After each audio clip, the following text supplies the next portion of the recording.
புதிய உறவுகளுக்கு வணக்கம். இப்போ நாங்கள் நிற்கிற இடம் எதுன்னு உங்களுக்கு தெரிஞ்சிருக்கும். மாவட்டபுரம் கந்தசாமி கோயிலுக்கு முன்பாக நிற்கிறோம். இன்றைக்கு கிட்டத்தட்ட 36 ஆண்டுகளுக்கு பின்னர் இன்றைக்கு மாவை கந்தனுக்கு தேர் உற்சவம்.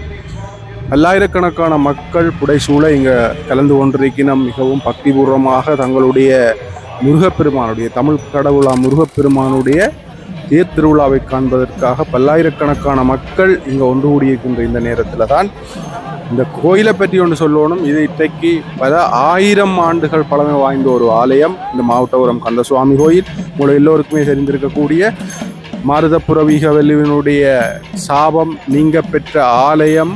இந்த ஆலயம் காலத்தால் முந்திய ஒரு ஆலயம். அதேவேளை இன்னும் ஒரு கருத்தை சொல்வார்கள். ஈழமணி திருநாடு, அதாவது ஈழம் சிவபூமி என்று சொல்லப்படுகின்ற இடம். இந்த ஈழத்தில் முதலாக ஆகம முறைப்படி கட்டப்பட்ட மிகப்பெரிய ஆலயம் இந்த மாவை கந்தன் என்றுதான் சொல்லப்படுகிறது. இதனுடைய காலம் நிர்ணயிக்க முடியாத அளவு மிகவும் தொன்மை வாய்ந்த ஒரு ஆலயம். இந்த ஆலயத்தில் தான் பார்த்தீங்கன்னு சொன்னால் இன்றைக்கு 36 வருடங்களுக்கு பின்னர் தேர் உற்சவம் இடம்பெற இருக்கிறது. இந்த யுத்தத்தின் காரணமாக இந்த பகுதியில் இருந்து இடம்பெயர்ந்து பின்னர் உயர் பாதுகாப்பு வலயமாகவும் பல்வேறு இன்னல்களின் மத்தியில் பின்னர் விடுவிக்கப்பட்டிருந்தாலும் அதனுடைய கட்டுமான பணிகள் என்று சொல்லி பல்வேறு நெருக்கடியான காலப்பகுதிகளை கடந்து இன்றைக்கு தேர் உற்சவம் மிகவும் சிறப்பாக இடம்பெற்று கொண்டிருக்கிறது. இன்றைக்கு பார்த்தீங்கன்னு சொன்னால் மிகப்பெரிய அளவிலான பக்தர் கூட்டம் புலம்பெயர் தேசங்களில் இருந்தும் சரி, வேறு சில மாவட்டங்களில் இருந்தும் சரி, மிகப்பெரிய அளவான பக்தர்கள் கூட்டம் இன்றைக்கு இந்த மாவட்டபுரம் கந்தசுவாமி கோயிலில் குடியேறி இருக்கிறது. அதேபோல இது முதல் முறையாக 36 வருடங்களுக்கு பின்னர் முதல் முறையாக இந்த ஆலயத்தில் தேர் உற்சவம் நடந்தாலும் கூட ஒரு அதிசயமாக சொல்லக்கூடிய விஷயம், ஆச்சரியமாக சொல்லக்கூடிய விஷயம், 5 தேர்கள் இன்றைய தினம் இந்த மாவட்டபுரம் கந்தசுவாமி கோயிலில் இழுக்கப்படுகிறது.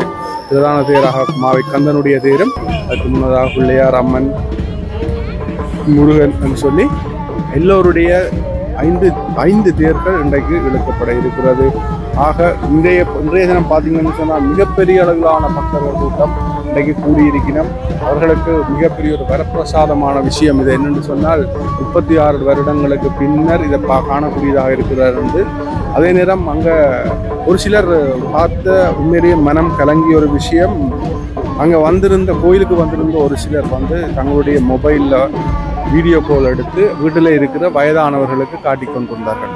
என்னென்று கேட்டால் 36 வருடங்களாக தங்களுடைய கோயில் திருவிழாவை காணல, மாவக்கந்தனை தேர காணல.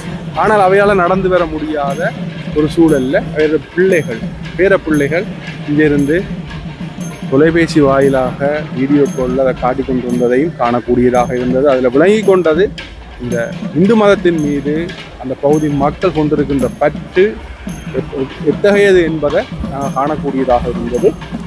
இப்போ பார்த்தீங்கன்னா மாவக்கந்தன் தேரில் வருவதற்காக தேரில் அவர் இனி பவனி வர போகிறார்.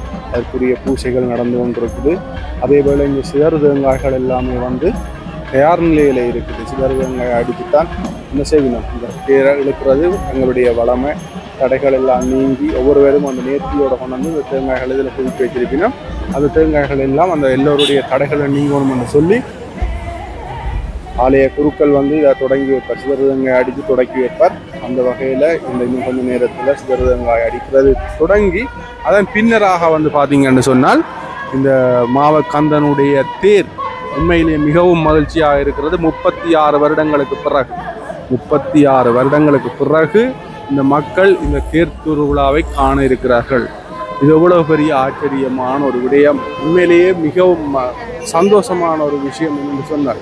இந்த மாவக்கந்தனுடைய தேர் திருவிழாவை காணணும், அவருடைய வருடாந்த பூசைகளில் கலந்து கொள்ளணும், திருவிழாவில் கலந்து கொள்ளணும் என்று சொல்லி ஏக்கத்தோடு இருந்த கனவேர் இன்றைக்கு இறைவதம் அடைந்திருப்பினும் அவர்கள் எல்லோருடைய எதிர்பார்ப்பும் ஆசையும் அந்த கனவும் இன்றைக்கு நிறைவேறி இருக்கிறது. 36 வருடங்களுக்கு பின்னர் இன்றைக்கு இந்த தேர் உற்சவம் இன்றைக்கு இடம்பெற இருக்கிறது. அதேபோல் நேற்றைய தினம் பார்த்தீங்கன்னா இந்த அருகிலேயே இருக்கக்கூடிய சப்பரதம், இலங்கையிலேயே உலகத்திலேயே மிகப்பெரிய சப்பரதமாக இந்த மாவை கந்தனுடைய சப்பரதம் நேற்றைய தினம் பதிவு செய்யப்பட்டிருக்கிறது. உண்மையிலேயே மிக பெருந்திரளான மக்கள் இந்த நிகழ்வுகளில் கலந்து கொண்டது நாங்களும் காணக்கூடியதாக இருந்தது. அதே மாதிரி தான் இன்றைக்கும் மிகப்பெரிய அளவிலான மக்கள் கலந்து கொண்டிருக்கணும். இப்போ ஆலய பூசகர் வந்து இந்த சிதறு தேங்காய் அடிக்கிறத வந்து என்ன செய்கிறார், ஆரம்பித்து வைப்பதற்குரிய ஏற்பாடுகளை செய்து கொண்டிருக்கிறார். இந்த சிதறு தேங்காய் அடித்த பின்னர் முன்பாக இருக்கின்ற இந்த மற்ற முருகன், பிள்ளையார், அம்மன் இவ்வாறான சுவாமிகளுடைய தேர், இன்னைக்கு இருக்கிற தேர்கள் இந்த தேரும் பிரதான தேரும் நகரும். பார்த்தீங்கன்னா சிதறு தேங்காய் அடிக்கிறது மிக சிறப்பாக இடம்பெற்று கொண்டிருக்கிறது. மிகவும் உற்சாகமாக அந்த பக்தர்கள் சிதறு தேங்காய் அடித்து இந்த பூசைகளில் கலந்து கொள்றதை காணக்கூடியதாக இருக்கிறது. இங்கே தொடர்ச்சியாக இந்த காணொளியில் இந்த மாவைக்கந்தனுடைய பேருற்சவத்தை காண்டு நீங்களும் மாவைக்கந்தனுடைய அருளாசியை பெற்றுக்கொள்ள வேண்டும். உங்களுடைய வாழ்விலும் வசந்தங்கள் வீச வேண்டும்.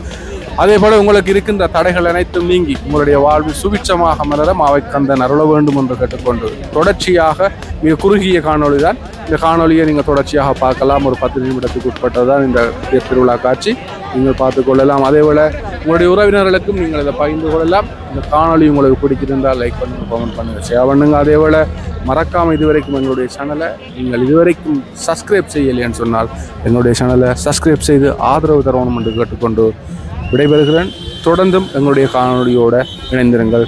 நன்றி, வணக்கம்.